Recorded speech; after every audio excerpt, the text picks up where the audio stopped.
Hello बच्चों, कैसे हैं आप लोग। उम्मीद है आप सब लोग अच्छे होंगे। तो बच्चों, हमने अपने लास्ट वीडियो में जो टॉपिक डिस्कस किया था वो सॉल्ट था। हम सॉल्ट पढ़ रहे थे। उससे पहले हम लोग एसिड और बेस कंप्लीट कर चुके हैं। और सॉल्ट भी मैंने आपको बताया था कैसे बनता है। न्यूट्रलाइजेशन रिएक्शन से हम बनाते हैं सॉल्ट, एसिड और बेस को रिएक्ट करा के, ठीक है। और मैंने कुछ टाइप्स के आपको सॉल्ट्स बता दिए थे कि आपका सॉल्ट न्यूट्रल भी हो सकता है, बेसिक भी हो सकता है और एसिडिक भी होता है। वो कैसे होता है वो हम लास्ट वीडियो में हम देख चुके हैं। आप बस पॉज कर करके उसके नोट्स बनाते रहिए और उसको बच्चों बार बार रिवाइज़ करते रहिए ताकि आपके परमानेंट मेमोरी में वो चली जाएँ सारी बातें। अच्छा बच्चों, अब हम जो आज डिस्कस करेंगे वो पढ़ेंगे कुछ 5-6 सॉल्ट्स हैं जो कि काफ़ी इंपॉर्टेंट हैं। बोर्ड पॉइंट ऑफ व्यू से तो इंपॉर्टेंट होते ही आती हैं, लेकिन इसमें से कंपटीशन में भी काफ़ी प्रोबेबिलिटी होती है कि क्वेश्चन आस्क किए गए हैं, पूछे गए हैं, ठीक है। 90-95% एक ना एक सॉल्ट में से क्वेश्चन आ जाएगा। तो वही हम 4-5-6 सॉल्ट हैं, उनकी प्रिपरेशन और प्रॉपर्टीज़ डिस्कस कर लेंगे, ठीक है बच्चों। तो वही हेडिंग मैंने डाली है, preparation and properties of some salt. तो इसमें सबसे पहले मैं बताऊंगा आपको कॉमन सॉल्ट सोडियम क्लोराइड, जिसे हम बोलते हैं, इसका केमिकल नेम है सोडियम क्लोराइड NaCl, ठीक है बच्चों। इसके बारे में हमने लास्ट वीडियो में थोड़ा सा डिस्कस भी किया था। एग्जाम्पल जो सॉल्ट मैंने पढ़ाया था इसी का एग्जाम्पल लेके पढ़ाया था। तो बाकी वही है, इसका मैन्युफैक्चरिंग जो होती है बनाते हैं हम वैसे ही है जैसे लास्ट वीडियो में बताई थी। क्योंकि अब हमें डिफरेंट सॉल्ट 5-6 पढ़ने हैं तो मैंने स्टार्टिंग इसी से कर दी है, फिर आगे देख लेंगे डिफरेंट सॉल्ट्स को। तो बच्चों, इसमें हम कोई भी स्ट्रॉन्ग एसिड ले लिए, कोई भी स्ट्रॉन्ग बेस ले लेते हैं हम, और जो सॉल्ट बनता है वो हमारा न्यूट्रल सॉल्ट बनेगा जब भी स्ट्रॉन्ग एसिड और स्ट्रॉन्ग बेस लेके हम बनाएंगे, ठीक है। तो देखिए ये कैसे बनाते हैं हम। जैसे HCl हमने ले लिया, एक्वस बताया था मैंने लास्ट वीडियो में। HCl ले लिया जो कि आपका स्ट्रॉन्ग एसिड है। ऐसे ही हमने सोडियम हाइड्रोक्साइड एक बेस ले ली, दोनों को मिला दिया HCl NaOH, तो हमें मिल जाएगा सोडियम क्लोराइड। और इसको हम कॉमन सॉल्ट भी कहते हैं और सिर्फ सॉल्ट के नाम से भी ये जाना जाता है, ठीक है। और वाटर मिल जाएगा, ठीक है बच्चों। अब है हमारा कि हाउ कॉमन सॉल्ट, कैसे हमारा कॉमन सॉल्ट हम कैसे ऑब्टेन करते हैं, कैसे मिलता है। तो बच्चों ये जो प्रोसेस है ये तो अब लैब वगैरह में यूज़ करके बनाया जाता है, लेकिन जो लार्ज स्केल पे हमारा जो कॉमन सॉल्ट है वो हमें नेचर से मिलता है, क्योंकि नेचर में ये एबंडेंस में है, ठीक है। लार्ज क्वांटिटी में पाया जाता है हमारे नेचर के अंदर। जैसे सी वाटर के अंदर भी सोडियम क्लोराइड बहुत ज़्यादा क्वांटिटी में होता है, ठीक है। ऐसे ही हमारे जो दबा हुआ है रॉक की फॉर्म्स में, हम अंडरग्राउंड है, ठीक है। जैसे कोल की माइंस होती हैं, ऐसी रॉक्स की भी वो सॉल्ट की भी माइंस है जो रॉक की फॉर्म में हम डिग आउट करते हैं, खोद के निकालते हैं, जैसे रॉक्स जैसे कोल निकाला जाता है, ठीक है बच्चों। तो वो भी मैंने इसमें लिस्ट कर दिया है, ठीक है। फिर मैंने यूजेस बता दिए कि कॉमन सॉल्ट आपका कहाँ यूज़ है। सबसे पहला यूज़ तो वही है कि हमारे खाने वगैरह में यूज़ होता है, फूड में यूज़ होता है, ठीक है। इसी से टेस्ट का पता चलता है हमें। अच्छा, अगर कम ज़्यादा हो जाए वही वाली बात है, गड़बड़ी हो सकता है खाना हमारा। तो फूड में यूज़ होता है, वेजिटेबल्स बनाते हैं या आप मीट बनाते हैं या दाल बनाते हैं, सभी जगह ये कॉमन सॉल्ट पड़ता है, ठीक है। अच्छा बच्चों, ये जो है आपका कॉमन सॉल्ट जो सोडियम क्लोराइड है, ये जो है बहुत सारे इंडस्ट्री में केमिकल्स बनते हैं, उनमें बहुत यूज़ होता है। जैसे वॉशिंग सोडा बनाने में यूज़ होगा, अभी हम देखेंगे washing soda, baking soda, HCl और आपका हाइड्रोजन, क्लोरीन, इन सब में बहुत ज़्यादा यूज़ होता है ये बनाने में, इंडस्ट्रीज़ वगैरह में जो लार्ज स्केल में बनता है। और वो हम ज़्यादातर कहाँ से लेते हैं, सी वाटर से लेंगे या अंडरग्राउंड से। ज़्यादातर जो मेन सोर्स है वो सी वाटर ही होता है। तो वही बच्चों मैंने लिस्ट कर दिए आपको। मैं देखिए इसको पढ़ के एक दफ़ा बता देता हूँ ताकि स्पेलिंग वगैरह में आप लोगों को नोट करने में दिक्कत ना हो। देखिए, preparation and properties of some salt. Common salt, इसका केमिकल नेम सोडियम क्लोराइड है, इसका फार्मूला होता है NaCl, ठीक है बच्चों। तो हमने बनाया कैसे, लेबोरेटरी लेवल तक लैब्स में कैसे बनाते हैं। HCl ले लिया हमने एसिड, बेस को NaOH ले लिया सोडियम हाइड्रोक्साइड, और हमें सोडियम क्लोराइड मिल जाएगा। और इसको हम कॉमन सॉल्ट भी बोलते हैं, एक न्यूट्रल सॉल्ट है, और वाटर मिल जाएगा, ठीक है बच्चों। अब दूसरी हेडिंग हमारी how common salt is obtain. तो मैंने अभी बताया कॉमन सॉल्ट जो मेन सोर्स है वो क्या है, सी वाटर है, ठीक है। तो common salt from sea water. तो common salt is obtain from sea water by the process of evaporation, ठीक है। ये शायद हो सकता है आप लोगों को पता हो, छोटी क्लास में ही बताया जाता है कि जो समंदर का पानी होता है वो छोटे छोटे पूल्स बना के उसमें ट्रैप कर लिया जाता है, इकट्ठा करा जाता है, फिर जो सनलाइट आती है उससे जो है वो वाटर जो उसमें होता है वो भाप बन के एवोपरेट हो जाता है, निकल जाता है और हमारा सॉल्ट बन जाता है। और भी सॉल्ट होते हैं उसके सी वाटर के अंदर, फिर हम अपना प्यूरीफाई कर लेते हैं इसको, जो कॉमन सॉल्ट है हमारा नमक जो है उसको, ठीक है। तो इस तरीके से एवोपरेशन की हेल्प से हम सी वाटर से अपना सोडियम क्लोराइड निकाल लेते हैं। अच्छा, दूसरा सोर्स क्या है कॉमन सॉल्ट का, जो लार्ज स्केल में हमें मिलता है, जो हमारी इंडस्ट्रीज वगैरह में यूज़ होता है, वो है हमारा है क्या, common salt from underground deposit, जो जमा है हमारे अर्थ के अंदर, ठीक है। जैसे कोल होता है, मैंने अभी बताया था, कैसे निकालते हैं, रॉक सॉल्ट इज माइंड कैसे निकाला जाता है, from the underground deposit just like a coal, जैसे कोल निकाला जाता है ऐसे ही आपके रॉक सॉल्ट है जो क्रिस्टल फॉर्म में होता है, और ये बच्चों ब्राउन कलर का होता है, ठीक है। तो ये डिग करके हम निकाल लेते हैं। अच्छा, अब आता है क्या, अब आता है आपका यूजेस ऑफ कॉमन सॉल्ट, ठीक है। तो मैंने तो एक पैराग्राफ बना के लिख दिया है, आप इसको लिस्ट भी कर लीजिएगा 1 2 3 करके। तो uses of common salt sodium chloride मैंने अभी आपको बताया था। सबसे पहले क्या, it is the salt that we use in food, खाने में यूज़ करते हैं, ठीक है। फिर क्या, it is used as a raw material for making large number of useful chemicals. अभी बताया था मैंने, बहुत सारे केमिकल्स बनते हैं इससे, सच एज कौन कौन सा बनता है आपका, सोडियम हाइड्रोक्साइड हो गया, इसको हम अभी पढ़ेंगे, इसे हम कास्टिक सोडा बोलते हैं, ठीक है। सोडियम कार्बोनेट, वॉशिंग सोडा, ऐसी अभी हम पढ़ेंगे बेकिंग सोडा, ठीक है। और मैंने बताया था हाइड्रोक्लोरिक एसिड बनता है इससे, क्लोरीन बनती है, हाइड्रोजन गैस बनती है, बहुत सारी चीज़ों में ये यूज़ होता है as a raw material preparation में, ठीक है, एक्सेट्रा, ठीक है। और देखिए, it is required by our body for working of nervous system, हमारा जो नर्वस सिस्टम है इसमें बहुत हेल्प करता है ये, ठीक है। और डाइजेशन में भी हेल्प करता है, जो HCl प्रोड्यूस होता है, नमक, ठीक है, नमक मतलब सोडियम क्लोराइड। और क्या, it is required by our body for the working of nervous system. और देखिए, और है use, it is used as a preservatives in pickles, और एक्सेट्रा कर लिए, बहुत यूज़ हैं इसके। अचार वगैरह ख़राब ना हो, हम उसमें भी सोडियम क्लोराइड नमक डाल के रखते हैं ताकि ख़राब ना हो। या आपने देखा होगा मीट्स वगैरह होते हैं जो कटा हुआ होता है, फिशेज़ होते हैं, उनमें भी नमक यूज़ होता है, लगा के रख देते हैं एज ए प्रिजर्वेटिव, सड़े नहीं चीज़ें हमारी, ठीक है। और देखिए, बाहर की कंट्रीज़ में जो होता है, जो कोल्ड कंट्रीज़ हैं, वहाँ पर जब सड़कों पे, रोड्स पे जब आपका वो जम जाता है, बर्फ़ जम जाता है, तो उसको मेल्ट कराने के लिए बच्चों सोडियम क्लोराइड डाला जाता है। तो उससे क्या होता है, हमारे जो जमा है बर्फ़ वो मेल्ट हो जाता है, पिघल जाता है उससे, ठीक है बच्चों।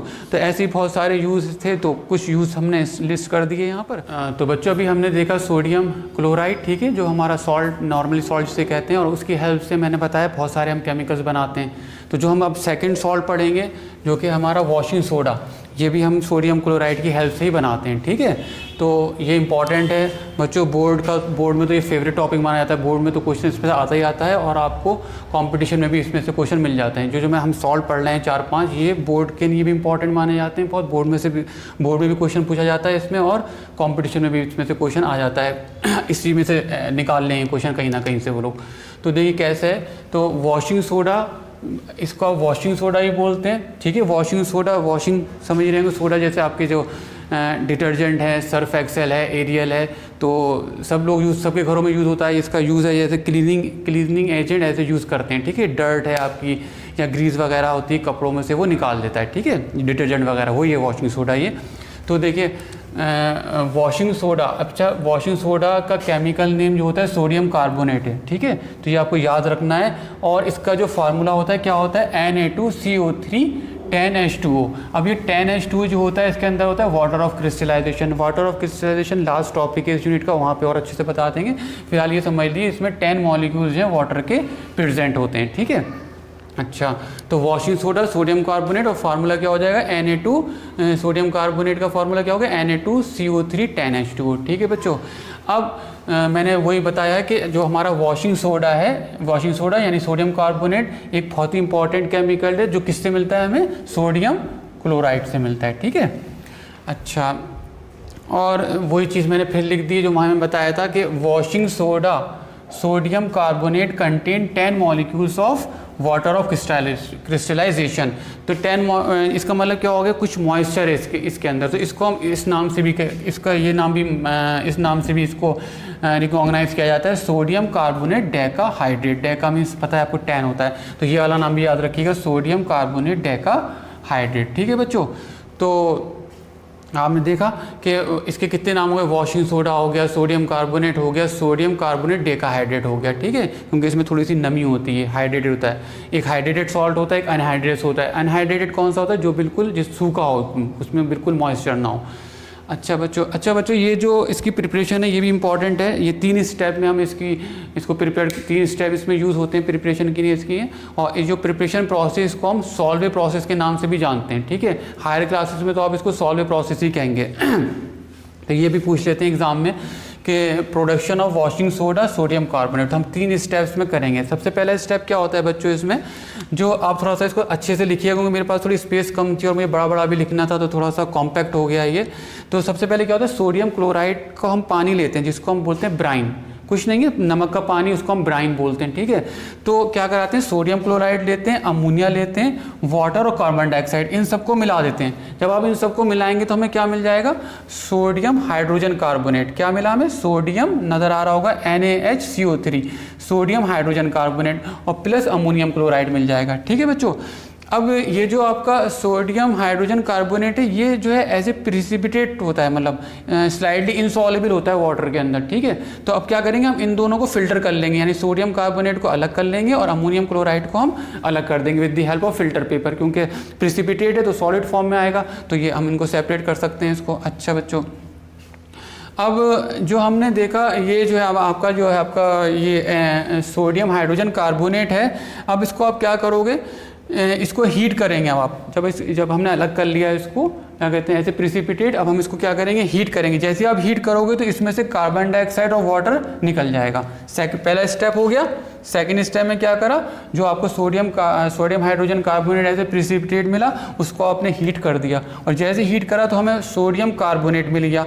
अच्छा, और कार्बन डाइऑक्साइड गैस और वाटर इसमें से निकल जाएंगे, वाटर निकल जाएगा। जब इसको हीट करेंगे बनेगा सोडियम कार्बोनेट, इसको हम सोडा ऐश भी बोलते हैं, और इसको हीट करने पे CO2 और वाटर इसमें से निकल जाएंगे। ठीक है बच्चों, अब ये जो सोडियम कार्बोनेट है बच्चों, ये भी सॉल्ट ही है, लेकिन ये क्या है, एनहाइड्रेट सॉल्ट है, सूखा एकदम राख है ये, इसके अंदर कोई मॉइस्चर नहीं, कोई वाटर मॉलिक्यूल नहीं है। ठीक है, तो इसको हम सोडा ऐश भी बोलते हैं, सोडे की राख। ठीक है, तो मैंने लिख दिया सोडियम कार्बोनेट सोडा ऐश। अब बच्चों क्या करोगे, इसको हम फिर वाटर से ट्रीट करेंगे। कैसे करेंगे, देखिए, जो सोडियम जो आपका इसको सोडियम कार्बोनेट को हम क्या बोलते हैं, एनहाइड्रस सोडियम कार्बोनेट भी बोलते हैं। एनहाइड्रस का मतलब क्या हो गया, बिल्कुल सूखा है, कोई वाटर मॉलिक्यूल नहीं है, कोई मॉइस्चर नहीं है इसके अंदर। मैंने ऐसी लिख दिया, शॉर्ट में जगह नहीं थी, इसका मतलब सोडियम कार्बोनेट है, यही चीज़ है बस। क्या इसको हम, इसी चीज़ को हम एनहाइड्रस सोडियम कार्बोनेट भी बोलते हैं। सोडा ऐश मैंने नीचे लिख दिया है। जब इसमें आप 10 मॉलिक्यूल्स ऑफ वाटर डालेंगे तो फिर से हाइड्रेट हो जाएगा। ठीक है, और हमें मिल जाएगा क्या, सोडियम कार्बोनेट डेका हाइड्रेट। ठीक है, जो कि हमारा प्रोडक्ट वॉशिंग सोडा होता है। ठीक है, तो इन 3 प्रोसेस की हेल्प से, जिसको मैंने बताया था सॉल्वे प्रोसेस भी बोलते हैं, आप वॉशिंग सोडा अपना बना सकते हैं बच्चों। ठीक है, तो इसके अभी यूज़ देख लेंगे। मैंने बता दिया बहुत सारे यूज़ हैं, अभी मैं इसको लिस्ट भी करवा दूंगा। ये पेपर इंडस्ट्री में भी यूज़ होता है एज ए क्लीनिंग एजेंट, यानी वॉशिंग पाउडर भी बना होता है, क्लीनिंग एजेंट भी यूज़ होता है एज ए वॉशिंग पाउडर। और बच्चों ये आपका जो है बोरेक्स बनाने में भी यूज़ होता है। तो मैं अभी आपको इसको लिस्ट करवा देता हूँ। तो बच्चों जो हमारा वॉशिंग सोडा है, अब उसके हम कुछ वॉशिंग सोडा यानी सोडियम कार्बोनेट, उसकी कुछ प्रॉपर्टीज़ और यूज़ देख लेते हैं। प्रॉपर्टीज़ में मैंने 2-3 लिस्ट कर दी हैं, जिसमें ये एक ट्रांसपेरेंट क्रिस्टलाइन सॉलिड है, दूसरा ये सॉल्युबल होता है वाटर में, और इसका जो सोल्यूशन होता है वाटर में वो क्या होता है, अल्कलाइन होता है। ठीक है, यानी बेसिक होता है, और बेसिक है जिसका मतलब जाहिर सी बात है जो इंडिकेटर होता है हमारा लिटमस, उसको क्या कर देगा, रेड से ब्लू कर देगा। ठीक है बच्चों, और कुछ यूजेस मैंने लिख दिए, तो पहले मैं पढ़ के बता देता हूँ, आप लोग देख लिए, फिर इसको पॉज करके नोट कर लीजिएगा। क्या है properties of washing soda, washing soda is a transparent crystalline solid, यानी कि इसके जो पार्टिकल होंगे, क्रिस्टलाइन सॉलिड्स कौन से होते हैं, जिनके पार्टिकल्स क्रिस्टल फॉर्म करेंगे, जैसे क्यूबिक स्ट्रक्चर होगा इनका। ठीक है, जैसे शुगर आपने देखा होगा छोटे छोटे क्रिस्टल होते हैं, ऐसी इसके जो क्रिस्टल्स होंगे, जो पार्टिकल्स होंगे, वो क्रिस्टलाइन सॉलिड्स होंगे। ठीक है, किसी फॉर्म में होंगे, क्यूबिक फॉर्म में होंगे। ठीक है, तो क्या है, washing soda is a transparent crystalline solid हो गया। ठीक है, अच्छा, वॉशिंग सोडा मैंने ही बताया कि सॉल्युबल होता है वाटर के अंदर, ये सॉल्युबल होता है, घुल जाता है। और the solution of washing soda in water is alkaline, यानी बेसिक होता है, और it turns red litmus to blue. पता है आपको, जो भी बेसिक सोल्यूशन होते हैं वो क्या करते हैं, रेड लिटमस को ब्लू में चेंज कर देते हैं। कुछ यूजेस हैं। तो सबसे बड़ा पहला यूज़ सभी को पता है, एज ए डिटर्जेंट यूज़ होता है, आपको क्लीनिंग एजेंट की तरह हम यूज़ करते हैं। जो भी हमारे कपड़ों में डर्ट गंदगी होती है जो होता है वॉशिंग सोडा सब निकाल देता है। सोप बनाने में यूज़ होता है, पेपर इंडस्ट्री में पेपर बनाने में यूज़ होता है, ठीक है। परमानेंट वाटर की हार्डनेस को रिमूव कर देता है ये। बोरेक्स बनाने में यूज़ होता है। तो वही मैंने लिख दिए, आप चाहें तो इसको लिस्ट कर लीजिएगा 1 2 3 करके। स्पेस कम थी तो मैंने पैराग्राफ बना दिया इसका। क्या है यूजेस में, क्या है, it is used as a cleansing agent यानी कि detergent in houses and laundries, in houses and laundries, ठीक है। It is used in glass, soap and paper industry में यूज़ होता है ये। It is also use to remove permanent hardness of water. अगर water hard यानी बहुत सारे सॉल्ट हैं तो ये उसकी हार्डनेस को भी ख़त्म कर देता है, कम कर देता है। तो it is also use to remove permanent hardness of water. और it is also use to prepare borax. Borax बच्चों आपने अगर लैब वगैरह में देखा हो, जो फनल्स होते हैं या फ्लास्क होते हैं उस पर बोरोसिल लिखा होता है। तो बोरोसिल एक ऐसा गिलास होता है जिसे आप अगर, क्योंकि लैब में हमें हीट करना ही पड़ती है बहुत सारी चीज़ें, तो वो गिलास जो है ब्रेक नहीं होता है, ठीक है। एक स्ट्रॉन्ग गिलास समझ लिए बोरेक्स, जिस बोरेक्स से एक ऐसा गिलास हम प्रिपेयर करते हैं जो फ्लास्क या फनल टूटे वूटे नहीं, तो उन पर बोरोसिल लिखा होता है। तो बोरोसिल किसी की बनी होती है, वो बोरेक्स की बनी होती हैं। तो जो हमारा ये है washing soda, sodium carbonate, borax बनाने में काम में भी आता है, ठीक है बच्चों। तो ये कुछ प्रॉपर्टीज़ और यूजेस थे, आप इसको नोट कर लीजिएगा। तो मैंने आपको 2 सॉल्ट बता दिए, अब अपने हम नेक्स्ट सॉल्ट अभी 2 3 और बचे उनको भी देख लेंगे। अगर आपको इसमें कोई कन्फ्यूजन है या कोई डाउट्स है तो आप मुझसे फ्रीली पूछ सकते हैं, व्हाट्सअप कर लिए।